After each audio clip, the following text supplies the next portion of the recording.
ప్రాంతీయ పార్టీలను తనకు అనుకూలంగా మార్చుకునే ప్రయత్నం, అనుకూలంగా మార్చుకోవటమే కాకుండా తనకు మద్దతుగా తన స్వరం కన్నా కూడా వాళ్ళ స్వరం బలంగా వినిపించేలాగా నిన్న లోక్సభలో కనిపించిన ఎఫర్ట్ చూస్తే మాత్రం నిజంగా హైలీ అప్రిషియబుల్. మీరు అంటే back and management, back office management చాలా అద్భుతంగా చేస్తుంది బీజేపీ అనుకోవచ్చా?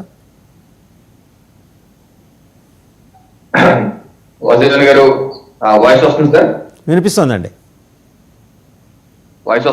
వినిపిస్తుంది. వాసుదేవన్ గారు, ముందుగా మీకు తోటి ప్యానలిస్ట్ కి 99 టీవీ వీక్షకులందరూ శుభోదయం అండి. ఒక చారిత్రక ఘట్టాన్ని నిన్న పార్లమెంట్ లో, లోక్సభలో ఆవిష్కృతమైందండి. ఎందుకంటే 4 దశాబ్దాలుగా 1983 నుంచే దీని మీద చర్చ జరుగుతుంది. ఇంట్రెస్టింగ్ గా నేను ఆన్లైన్ లో చూస్తుంటే ఎలక్షన్ కమిషన్ ఆఫ్ ఇండియా వార్షిక నివేదిక 1983 నివేదిక అండి. దీనిలో చాలా స్పష్టంగా ఎలక్షన్ కమిషన్ ఆఫ్ ఇండియా 1983లోని రాశారు. కేంద్ర రాష్ట్రానికి ఎన్నికలు ఒకేసారి జరగటం వల్ల అడ్వాంటేజ్ ఏంటని చెప్పేసి దీని మీద ఒక 10 అంశాలు కూడా లిస్ట్ అవుట్ చేశారు. మరి ఇలాంటి విధానమే 1967కు ముందు మరి పాటించాం కదా, అప్పుడు సాటిస్ఫాక్టరీగా ఎన్నికలు జరిగినాయి కదా, మరి అదే విధంగా ఇప్పుడు కూడా వెళ్ళాలి అని చెప్పేసి ఆ యొక్క నివేదికలో కూడా రాశారు. ప్రైర్ టు 1967 ఇలాగే జరిగిందని. సో జమిలీ ఎన్నికలు అనేది దేశానికి కొత్త కాదండి. 1952లో ఇలాగే వెళ్ళాం, 1957లో ఇలాగే చేసాం, 1962లో వెళ్ళాం, 1967లో కూడా వెళ్ళాను. అంటే స్వతంత్రం వచ్చాక 2 దశాబ్దాల వరకు జవహర్లాల్ నెహ్రూ గారు, లేకపోతే లాల్ బహదూర్ శాస్త్రి గారు, లేకపోతే ఇందిరాగాంధీ గారు అందరూ ఆధ్వర్యంలో ఉన్నప్పుడు అందరూ ఇలాగే చేసింది. అలాగే కొన్ని 1957లో అయితే 7 రాష్ట్రాలు డిజాల్వ్ కూడా చేశారు. డిజాల్వ్ చేసి జమిలీకి వెళ్ళారు. ఆ చిన్న రాష్ట్రాలు కాదండి. ఉత్తరప్రదేశ్, ఇప్పుడే ఉత్తరప్రదేశ్ ఇంత పెద్దగా ఉంది, అప్పుడు చూడండి ఎంత పెద్దగా ఉండదు.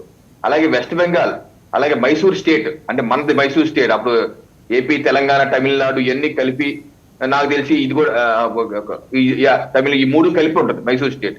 ఆ మైసూర్ స్టేటు, అలాగే మెడ్రాస్ స్టేట్, మైసూర్ స్టేట్, బీహార్, ఇలా పెద్ద పెద్ద రాష్ట్రాలు కూడా డిజాల్వ్ చేసుకుని వెళ్ళారు.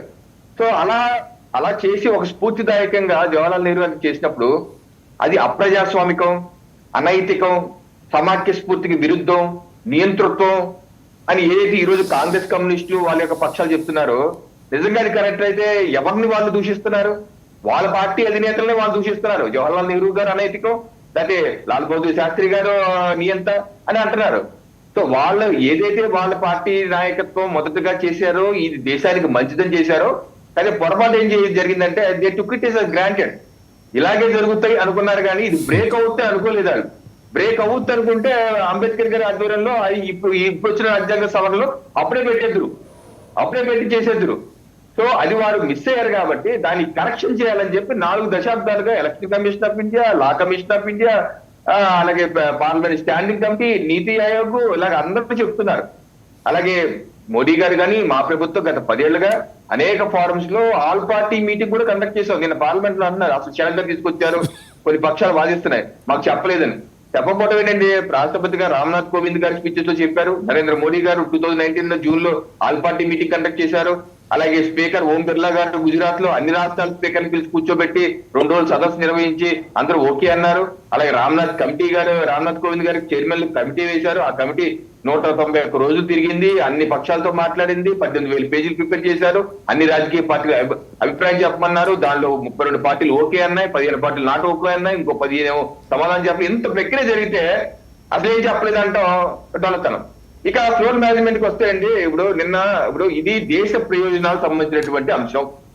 ఎందుకంటే ఇది అన్ని వర్గాలు చెప్తున్నాయి ఇది కావాలి, ఎందుకంటే ఒకేసారి నిర్వహించుకుంటే అడ్వాంటేజెస్ ఉన్నాయి, అలా చేద్దామని. సో ఇది ఒక పార్టీ ప్రయోజనాలతో సంబంధం లేదు, దేశ ప్రయోజనాలకు సంబంధించిన విషయం. సో అందుకనే ఇప్పుడు ఇండి కూటమి సభ్యుల్లో ఉన్నటువంటి పార్టీలు కూడా నిన్న ఫ్లోర్ ఆఫ్ ది హౌస్ లో మీరు చూసుకుంటే ముఖ్యమైన పార్టీ ఎన్సీపీ, ఇది రాజకీయ కురువృద్ధుడైన శరద్ పవార్ గారి పార్టీ. ఆ పార్టీ ఫ్లోర్ లీడర్ అయినటువంటి సుప్రియా సూలే గారి స్పీచ్ చూడండి. ఆవిడేమన్నారంటే, ఓకే మేము ఇప్పుడు వ్యతిరేకిస్తున్నాం, అయితే we are good to support if it goes through JPC అన్నారు. అంటే జేపీసీకి వెళ్తే మేము దీన్ని సపోర్ట్ చేస్తాం. అంటే అక్కడే మీకు ఇండియా కూటమిలోనే ఇది దేశ ప్రయోజనాలు అని చెప్పేసి ఆల్రెడీ డిస్కషన్ మొదలైపోయింది.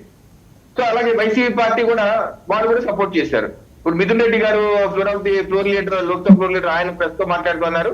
ఓకే ఇది మంచిదే కదా, మాకు కూడా ఏపీలో, అసలు ఏపీకి ఇది కొత్త కాదు, జమిలీ అన్నది ఏపీకి కొత్తగా, ఎందుకంటే మనం పార్లమెంటు, అసెంబ్లీ ఇలా కలిసే చేసుకుంటున్నాం కొన్ని దశాబ్దాలుగా, అలాగే వస్తేనే తప్పే ఉంది, దానికి అసలు మనకు వచ్చినటువంటి ఇబ్బంది ఏముంది. 1 పాయింట్ 2 పాయింట్ మాకు ఎంత తొందరగా ఎన్నికలు వస్తుంది మంచిది కదా, ఇక్కడ రాష్ట్రంలో ఎన్డీఏ కూటమి ఇంటికి పంపించేయచ్చు, మేము అధికారంలో చేయొచ్చు అని అండ్ చెప్పి మీకు కాన్ఫిడెన్స్ ఉందా అండి మీరు మీకు కాన్ఫిడెన్స్ ఉందా అందరినీ ఒప్పించలేకపోవచ్చు 90% ఒప్పించగలనే కాన్ఫిడెన్స్ బీజేపీకి ఉందా? అంటే నేను బెదిరింపుల ద్వారా కాకుండా మామూలుగా ఒప్పించడం నేను అనేది ప్రజాస్వామికంగా.